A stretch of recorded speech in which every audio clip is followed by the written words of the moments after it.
Alright guys, I am actually making 3 videos on this day, so you're going to see 3 separate videos with me wearing the same shirt, but that is okay.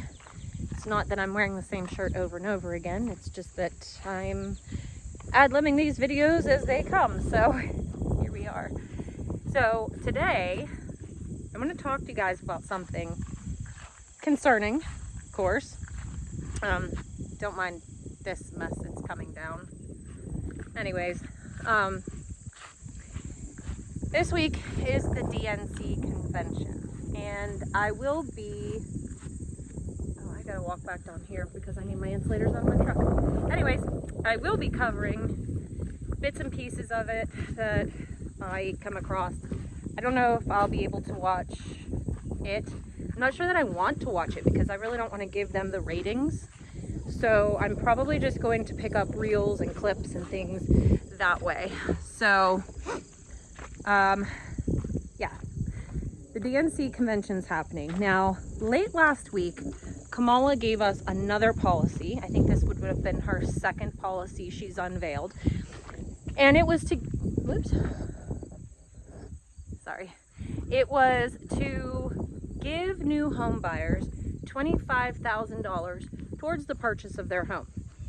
And when this came out, I didn't do a video right away. I kind of sat on it for a minute because I said, I want to see what she does next, because I really have a feeling this is going to be one of those government-owned housing situations, i.e. 15-minute city type deal. But of course she hadn't said anything about it, so hold on, let me put you down for a second. Gotta hop in the old farm truck here.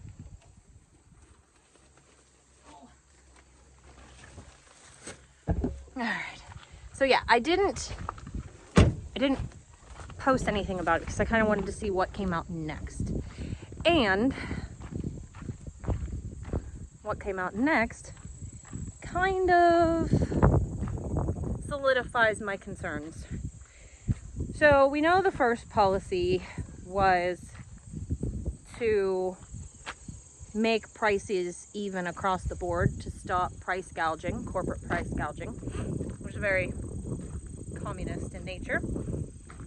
$25,000 for each home buyer is a disaster financially, but where are those houses going to be and how much are they going to cost?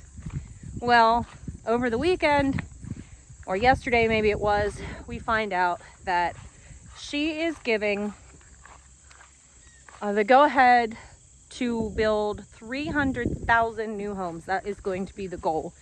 300,000 new homes built the year she becomes president. And they also want to take over zoning. So the federal government would be in charge of zoning. I apologize for my hair. It is windy and it is misting rain, but I have to be out here getting this fencing project done.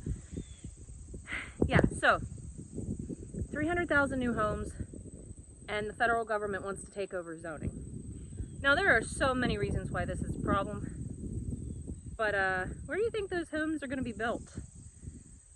I really believe this is going to be the unveil of their 15-minute cities. This is the perfect opportunity for that. They're going to say, well, we'll give you this discount on these homes if you buy them in this area. And then they're going to get you to where they want you. This is something that we definitely have to keep an eye on because, man, it's like the New World Order, you know, all of it is just, it is so plainly visible right now, and nobody is caring. I mean, there's those of us that care, but for the main part, people are just totally okay with it. And I think this is going to be a huge problem if they somehow manage to get her voted in. I don't see how. Pennsylvania here, this is a key state, and we have found out that we have 4 times as many Republicans as Democrats signed up to vote, which is fantastic, and I hope all of them get out there and vote at the polls. Go early if possible. It is very important. It's vital that we get there. We get this vote taken care of. We make it too big to rig. However, if there is rigging, these are the things that we're going to have to live with. And if they're going to take over zoning, what does that look like? How are they even... I don't even want to begin to think about what that looks like. What if they take my agricultural zoning away and say, you can't farm there anymore? There will be no limits as to what they do. I'm pretty sure they're definitely not going to say, oh, this vacant piece of property, let's turn it from commercial to agricultural. That would make far too much sense. No, they're going to turn it around. They're going to build those 300,000 new buildings, new homes are probably going to be condo situations, apartments, townhomes, duplexes, you name it. I'm guessing. And when I heard this morning, I picked up my phone, I called my husband, I said, I told you so. I told you so. And you know, it's so blatantly obvious now. We can predict these things. We can see their playbook live happening right in front of us. And it needs to come to an end. Now, I do think that this DNC convention is going to be quite interesting. There's already a ton of protesters there. They're pro-Palestine protesters. Regardless of where you are on the fence with this, I mean, I guess it's in our favor that they're protesting. Not that I side with any of those situations. I feel like that's not our business at all. I do know that Israel is our ally. However, I don't fully support some of their actions as well. I think it would be best for us just to step away from it and say, you guys need to end this on your own, and we want no parts. Let's wash our hands of it. We need to not support either side of this, because it's kind of one of those you're damned if you do and you're damned if you don't situations. Anyways, the pro-Palestine protesters that are there, I guess they're showing up by the hundreds, thousands maybe at this point. They have already surrounded the police. The police in Chicago already have their hands full. I mean, let's face it, those poor people. You would have to pay me a large sum of money to want to be a police officer in the city of Chicago. That is for sure. And even still, I probably would pass on it. But yeah, so I guess they were telling people, the people that are showing up for the convention, to register your hotels under an alias, because using your own name could be detrimental, dangerous to their health. This one, I'm happy that it's the pro-Palestine people, because they can't pin that on Trump any way, shape, or form. Even though they may try, it's going to be impossible. They're not going to be able to say this is Trump's doing. So there's that. And number two, this is a voter base that they need. They need this voter base. They need the Jewish voter base. And this is going to be a really interesting dynamic. What's the word, Kira? Think it out. I almost said it. I'll probably type it in here after I've thought about it. Anyways, this is going to be really, really interesting to keep an eye on. I think that as the week goes, it's just going to get bigger and bigger, this protest.